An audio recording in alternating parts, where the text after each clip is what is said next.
तो आप चैनल को लाइक सब्सक्राइब एंड शेयर जरूर करें। क्या धन्यवाद। आपने कभी सोचा है कि रावण और कुंभकर्ण के बीच कैसा रिश्ता था? क्या वे सिर्फ भाई थे या उनके संबंध में कुछ और भी था जो आज तक छुपा हुआ है? इस वीडियो में हम जानेंगे इन दो महाबली राक्षसों के अनसुने और अनदेखे पहलुओं के बारे में जो शायद आपने कभी नहीं सुने होंगे। फैक्ट वाणी 1 में आपका स्वागत है। आज हम उस रहस्य को उजागर करेंगे जो सदियों से छुपा हुआ है। कैसे रावण ने कुंभकर्ण से सीखा अमरता का रहस्य, और कैसे बना वह युगों तक अमर योद्धा। ब्रह्मा का वरदान रावण और कुंभकर्ण दोनों ने कठोर तपस्या से ब्रह्मा जी को प्रसन्न किया था। शाप का प्रभाव कुंभकर्ण का अत्यधिक सोना एक शाप का परिणाम था जो देवताओं ने ब्रह्मा जी से कुंभकर्ण के अत्यधिक बल को देखते हुए दिलवाया था ताकि वह विनाशकारी न बन सके। नारद का हस्तक्षेप कहा जाता है कि देवताओं के कहने पर नारद मुनि ने कुंभकर्ण की तपस्या के दौरान उसे भ्रमित किया, जिससे उसने अमरता की जगह निद्रा का वरदान मांग लिया। न्यायप्रिय योद्धा कुंभकर्ण केवल एक क्रूर राक्षस नहीं था, बल्कि उसमें न्याय और धर्म के प्रति भी निष्ठा थी।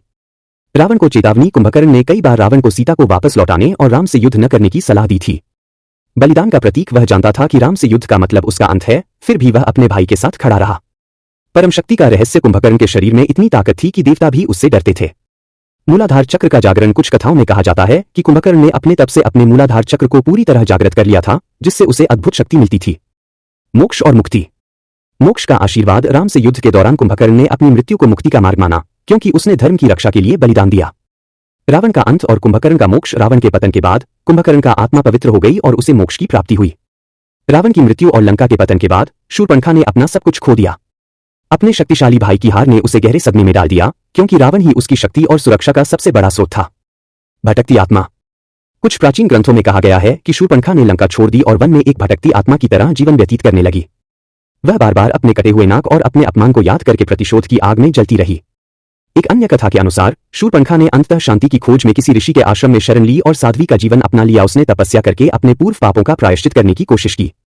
नागा राजवंश से संबंध। कुछ लोक कथाओं में शूर्पणखा को नागा जाति का प्रमुख माना जाता है, जिसने बाद में दक्षिण भारत में नागा साम्राज्य की स्थापना की। कई कहानियों में कहा जाता है कि शूर्पणखा अंततः हिमालय के किसी दुर्गम क्षेत्र में जाकर तपस्या करते हुए अपने प्राण त्याग देती है, जिससे उसे मोक्ष की प्राप्ति होती है। शूर्पणखा का बदले की आग। प्रतिशोध की कसम। रावण की मृत्यु के बाद शूर्पणखा ने प्रतिशोध की कसम खाई। उसका एकमात्र उद्देश्य रघुकुल का नाश करना बन गया। वंशजों से प्रतिशोध। कुछ कथाओं में कहा जाता है कि शूर्पणखा ने राम और सीता के वंशजों से बदला लेने की कोशिश की, लेकिन हर बार असफल रही। असुर सेना का नेतृत्व। उसने राक्षसों के बचे खुचे दल को संगठित कर दक्षिण भारत में एक नई शक्ति स्थापित करने का प्रयास किया। एकाकी और तामसिक जीवन। अपने भाई की मृत्यु के बाद शूर्पणखा ने एकाकी और तामसिक जीवन जीना शुरू कर दिया। कालदंड का प्रतीक। कुछ मान्यताओं के अनुसार शूर्पणखा ने हिमालय या किसी अज्ञात द्वीप पर जाकर तपस्या की, जहां वह अंधकार और रहस्यों में घिर गई। नागा संस्कृति से संबंध। कुछ दक्षिण भारतीय लोक कथाओं में उसे नागा संस्कृति का संस्थापक बताया गया है। राक्षसी शक्ति का विकास। उसने अपनी खोई हुई शक्ति को वापस पाने के लिए तामसिक तपस्या की, जिसमें उसने कई योग सिद्धियों को प्राप्त किया। भयानक स्वरूप। कुछ पुरानी कहानियों में कहा जाता है कि शूर्पणखा का स्वरूप इतना भयानक हो गया था कि वह किसी से मिलना भी पसंद नहीं करती थी। रावण की भविष्यवाणी। कहा जाता है कि रावण ने अपनी मृत्यु से पहले शूर्पणखा को यह भविष्यवाणी दी थी कि उसका प्रतिशोध कभी पूरा नहीं होगा।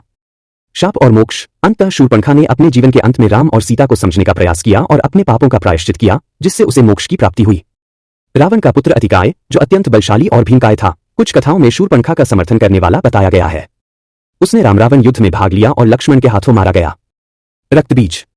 कुछ दक्षिण भारतीय लोक कथाओं में कहा जाता है कि शूर्पणखा ने रक्तबीज जैसे भयंकर राक्षसों से संबंध स्थापित किया, जो अपने रक्त की हर बूंद से एक नया राक्षस उत्पन्न कर सकता था। मारीच, जिसने सीता हरण में रावण की मदद की थी, कभी शूर्पणखा का गुप्त सहयोगी माना जाता था।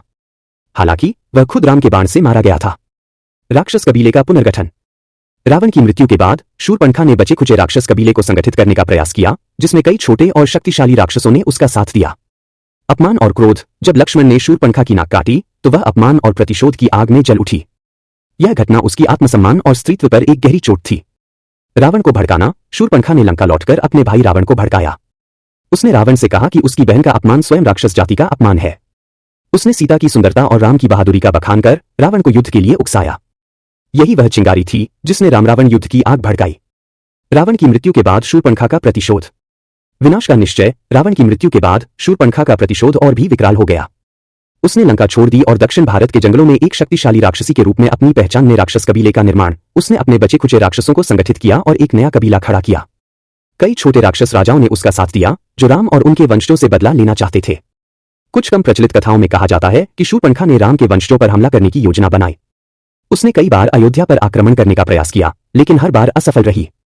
अंतिम प्रतिशोध और मोक्ष। एक पौराणिक कथा के अनुसार शूर्पणखा अंततः एक ऋषि के आश्रम में शरण लेकर तपस्या करने लगी, जिससे उसे अपने पापों का प्रायश्चित मिला।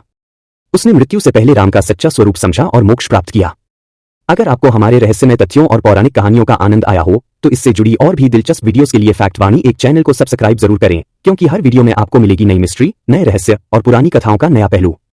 अब तक जो कुछ आपने जाना वह तो बस शुरुआत है। हमारा साथ दें और इस रहस्यमय यात्रा में आगे बढ़े। और हाँ, बेल आइकन दबाना न भूलें ताकि अगर आपको हमारा वीडियो पसंद आया हो तो इसे लाइक और शेयर जरूर करें। हम आपके विचारों का इंतजार करेंगे। कमेंट में हमें बताएं कौन सा रहस्य आपको सबसे ज्यादा आकर्षित करता है। ये भी रहस्य आपसे छूटे नहीं। तब तक के लिए फैक्ट वाणी एक के साथ जुड़े रहें, क्योंकि सत्य की यात्रा अभी खत्म नहीं हुई है।